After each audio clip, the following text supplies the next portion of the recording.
Bakit ito na lang yung savings natin? Saan napunta? Halos wala na natira oh.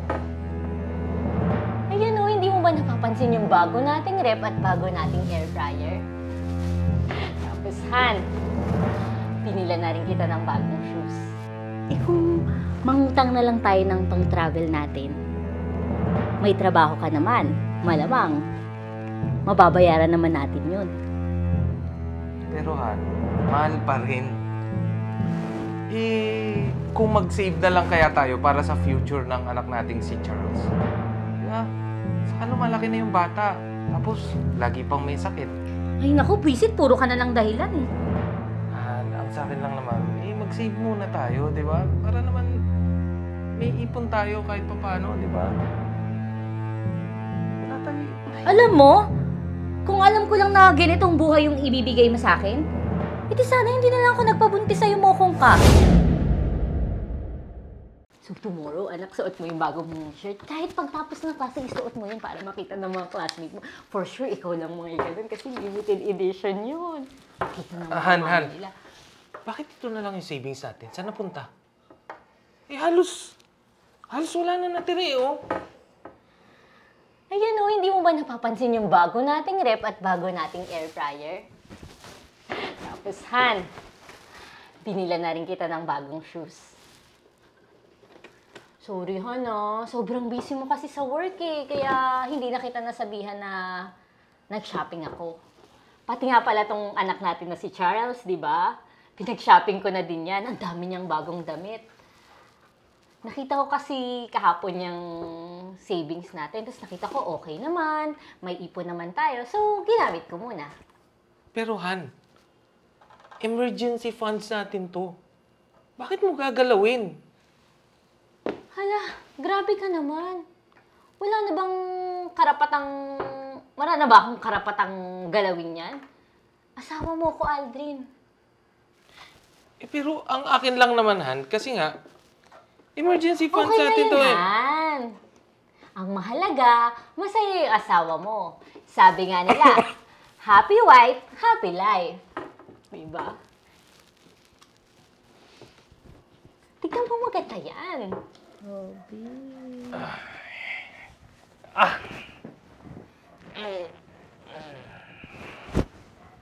Han, Tulog na tayo, Han. alam mo yung friend ko, si Mara? Nagpunta sila sa Japan. Grabe, super ganda ng mga photos nila. Tapos yung video nila, super ganda ng trip nila doon. Ay, sana tayo din. Han, parang imposible naman yan kasi ang laki ng binabayaran natin. Yung mga binabayaran natin. Ang dami. Di ba? Dito pa nga lang sa bahay. Ang laki na ng upa natin dito eh. Tapos, di ba nga, wala naman tayong savings. Di ba? Tulog ka na. Alam mo, sila Maring Mara, malamang nangutang lang yun ang pan-travel nila eh. Kung mangutang na lang tayo ng pang-travel natin, may trabaho ka naman, malamang, mababayaran naman natin yun. Pero Han, mahal pa rin. Kung mag-save na lang kaya tayo para sa future ng anak nating si Charles. Di ba? Saka lumalaki na yung bata. Tapos, lagi pang may sakit. Ay naku, bisit, puro ka na lang dahilan eh. Han, ang sa akin lang naman, mag-save muna tayo, di ba? Para naman may ipon tayo kahit paano, di ba? Wala tayo ipon. Alam mo, kung alam ko lang na ganitong buhay yung ibibigay mo sa akin, edi sana hindi na lang ako nagpabuntis sa'yo mo kung ka. Uy! Ano yun? Uy! Grabe naman yan. Tao po, delivery po!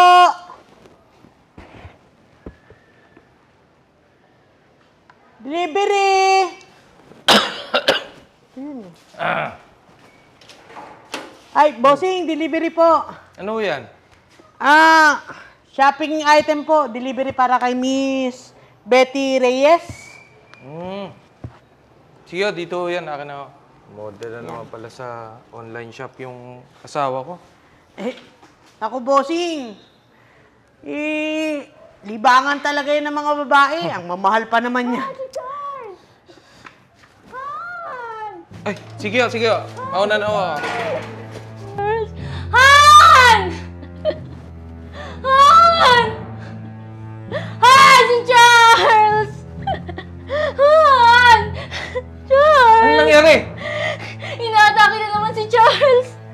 Tara, tara, tara! Dali natin sa ospital! Tara! Charles!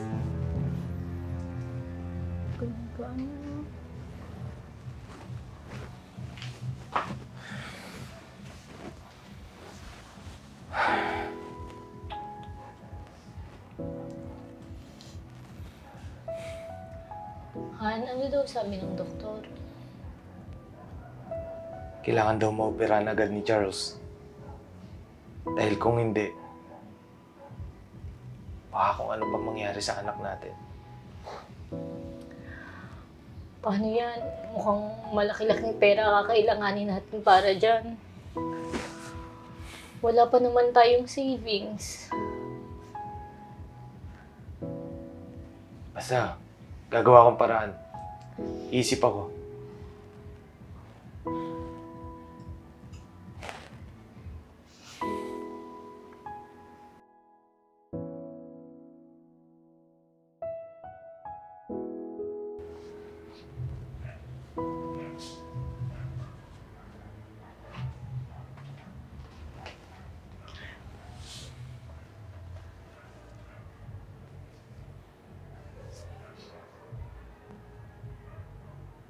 Han, pag dagdag natin ito pambayad dito sa ospital.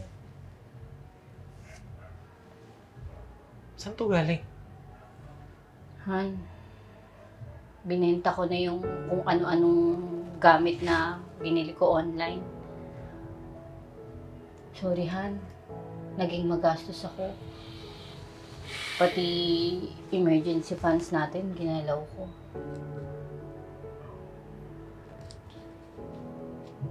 Magiging malaking tulong to sa operasyon ng anak natin.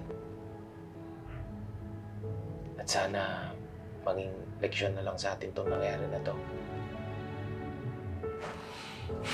Alam ko, magiging maayos na din ang anak natin.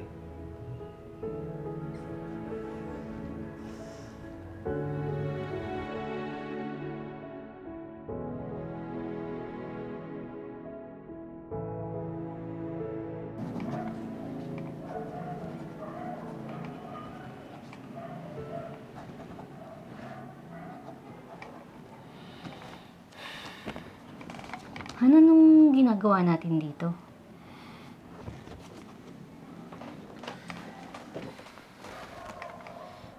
Han, makakatulong to sa atin. Para maging maayos yung pag-iisip natin regarding our finances. Para hindi na maulit yung mga maling nangyari dati. Ma'am, eto po. Good morning, Mr. and Mrs. Reyes. Good morning po.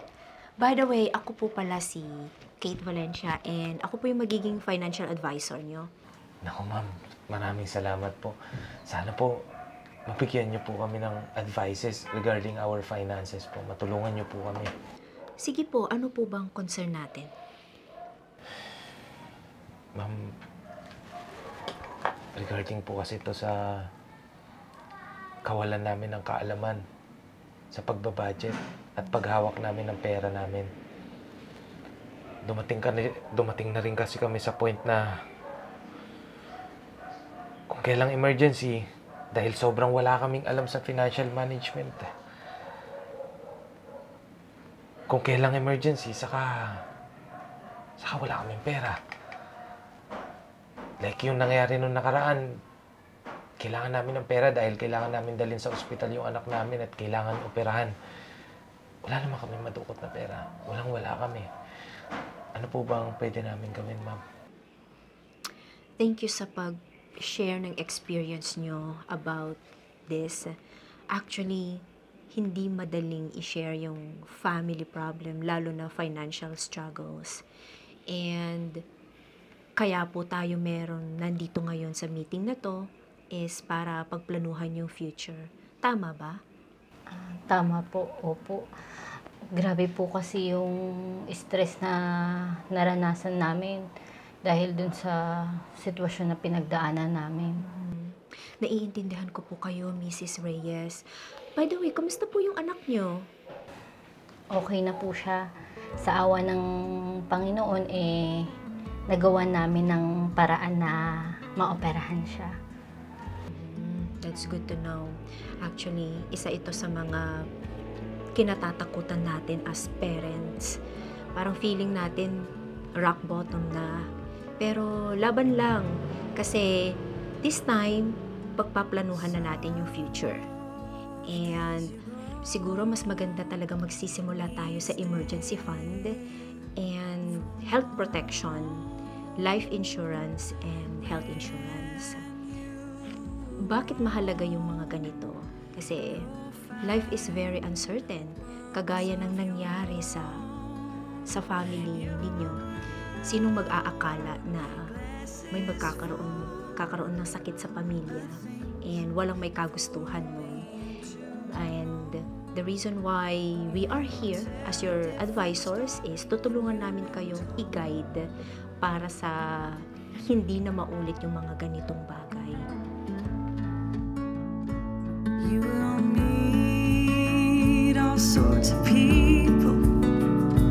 They will teach you all sorts of things. You will see your reflection. Hi! Thank you for watching Cine Cuento. My name is Kate Valencia, a licensed financial advisor. For your life and health insurance needs, you may contact me at 0927-504-1566 and my Facebook page is The Wise Side. Thank you!